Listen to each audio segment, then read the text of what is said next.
खरं तर बोलायला गेलं सगळ्याच बारामतीकरांनी त्यांच्या मनातच ही निवडणूक घेतली आहे आणि दिसतंय आपल्याला लोकांचा प्रतिसाद जास्तीत जास्त चांगलंच मतदेखील वहिनी विजय होतील. 23 उमेदवार आहेत, 23 उमेदवार रिंगणामध्ये आहेत. खरं तर बिनविरोध व्हायला हवी होती पण ती झालेलं नाहीये. काय कारण आहे? कारणाबद्दल जेव्हा आम्हाला कळालं भरपूर फॉर्म्स लोकांनी तिथं भरलेत, आम्ही आलो आणि भरपूर जणांची तसं आम्ही संपर्क साधला. त्यातल्या त्यात 20 ते 23 लोकांनी त्यांचे फॉर्म माघारी घेतले, तर बाकीच्यांनी जे ठेवले ते त्यांच्या कारणामुळे ठेवले असते. असं कानावर काही पैसे वगैरे मागितले तुम्हाला त्या काळात मागणीसाठी?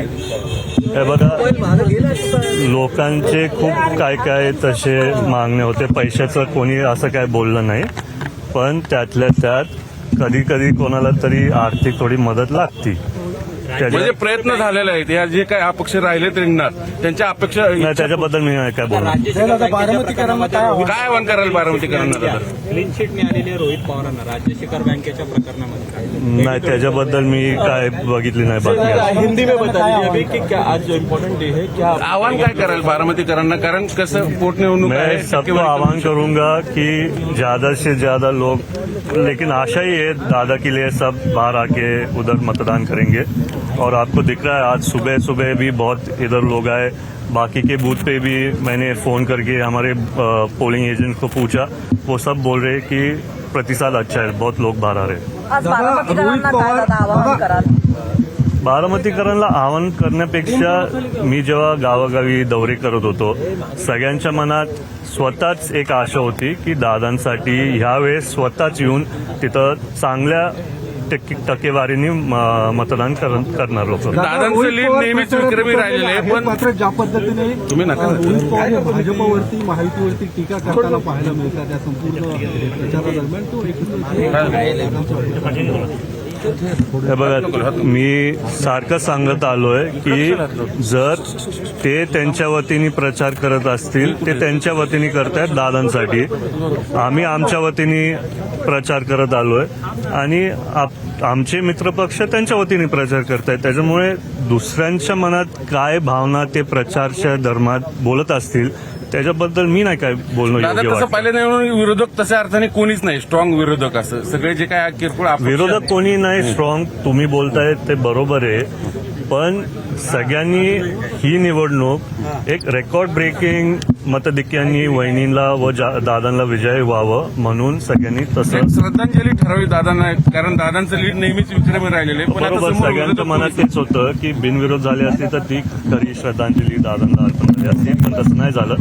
म्हणून यावेळेस गावागावी जाताना पण जिल्हा परिषदपेक्षा प्रतिसाद खूप लोकांचा होता. ते त्यांची भावना मला सांगत होते आणि दादांचं प्रेम सगळ्यांच्या मनात तसं दिसत होतं. या प्रचारात आम्ही तुमचं भाषण ऐकलं. अगदी दादांचेच मी जे आठवणी आहेत उजाळामुळे लोक तुमच्या दादांना बघत होते. म्हणजे अगदी आयलो दादांसारखं कधीच कोणी होणं नाही, पण त्यातल्या त्यात दादांचं एक मुलगा म्हणून, एक बारामतीकर म्हणून, माझं कुटुंब जे सगळे बारामतीकर आहेत त्यांच्या मनात जर कुठेतरी थोडे क्वालिटीज दादांचे दिसत असतील तर ते होणारच. ते भाग्य आहे. एक प्रश्न की दादांच्या अपेक्षांना खरं उतरण्याचं सगळ्यात ऑब्व्हियसली तुम्ही सगळं कुटुंब प्रयत्न ज्या करणार. पद्धतीने फिरत होते त्याच पद्धतीने तुम्ही फिरलात.